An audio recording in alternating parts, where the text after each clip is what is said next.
like what the Beatles must have encountered when they first came to America. Fans from coast to coast are going wild these days, screaming and crying at red carpet events.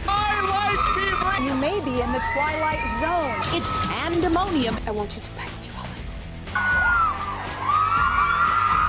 Twilight Mania grips Teen America. It's the fans who are losing control. People are getting their noses broken.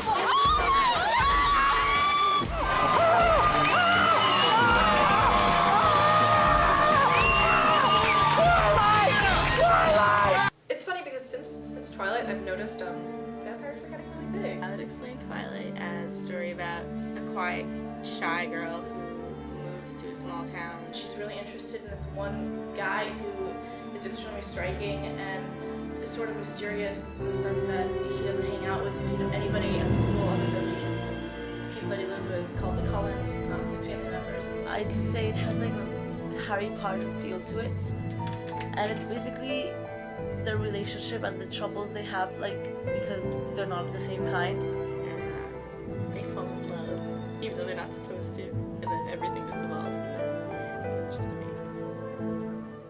I actually started reading the books when the movie came out, and I actually stumbled upon it, and I just fell in love. So I fell in love, and I bought the first book the next day or the next week.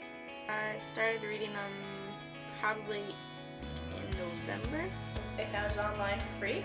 I watched it 5 times in Florida, and then the second it came out I bought it and watched it another 5 times. Yeah, pretty bad. And then now I'm reading the books. In the actual theaters, I think I saw it 5 times. And in general, I'm gonna go with a good 20, probably. 4 or 5 times, actually. 4 or 5. The Cullens. Hot. Especially Robert Pattinson. Perfect. They're just perfect in every way possible, and they're all beautiful. Well, they're all very beautiful and otherworldly. And perfect. I guess they're a little bit of a kind of heightened reality of a family dynamic.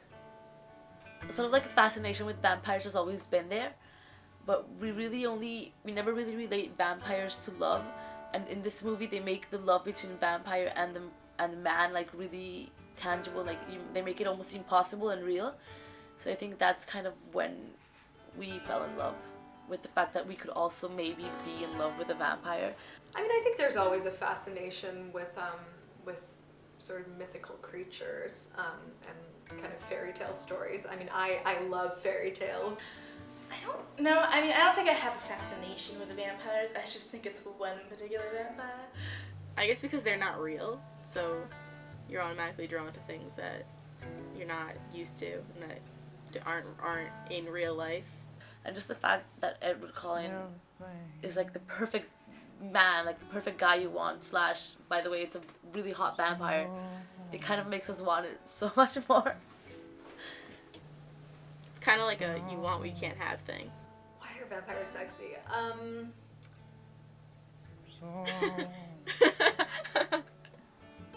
Oh my god, everything. Just the fact that they have their attitude, I think, is really important. They're really mysterious and not really touchable or not really approachable thing is really sexy. And then just the fact that the vampire thing makes them not obviously supernatural, but just extremely perfect and hot, and it just makes it, they're just so sexy. I don't know. Every time I read the book or watched the movie, I wanted to be a vampire. I guess I just felt I want to be in love with this vampire. I was like, damn, I wish I was Bella Swan right now. I think it was last summer I saw an article about teenage girls, queuing up hours before it was released to get the book, and it sounded like the Harry Potter madness of getting the book at midnight, which I was a part of the whole Harry Potter thing. I went to get my book at midnight and everything, but I was like, what is this Twilight? I've never heard of this thing. How did this escape my radar? But when Harry Potter came out, it was just this crazy phenomenon. And it wasn't like that with the books of Twilight, because I'm sure I would have heard about it, I mean, I don't live in a dark hole, I do read. Well, like I remember seeing like the poster, like the Twilight thing everywhere. Like when it was on the movies and it was coming out, I remember seeing it on trucks. I remember seeing it on flyers. I remember seeing it everywhere. I remember seeing his face in magazines and me being like, who is that guy? Why is he so hot and where is he from and what is he in and what does he do and who is he? And then it was like Twilight. I was like, And then it's in magazines and then it's in the street. Like, you kind of like bump into it everywhere once you know about it. Like it hits you in the face. At first, I didn't really understand what the big deal was about this book. Like, why is everyone obsessed with it that I've talked to? And then I read it and saw the movie, and I just became one of them.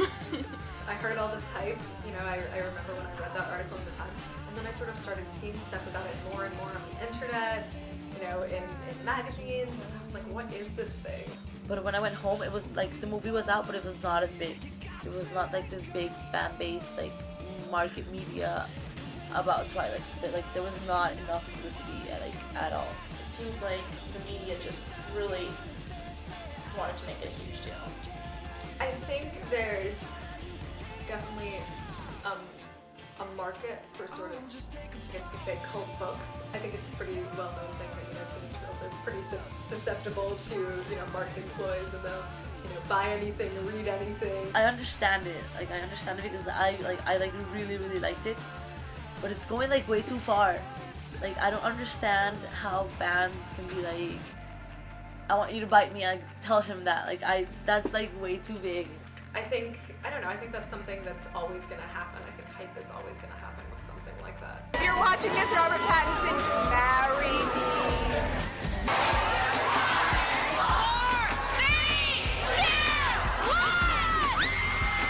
He's the love of my life, the reason for my existence, and I love him. It's a little ridiculous at times, but that's how it goes. I mean, you know, that's screaming fans at the premieres, you know, it's like there were screaming fans chasing the Beatles around. There's always going to be hype about different people or different things.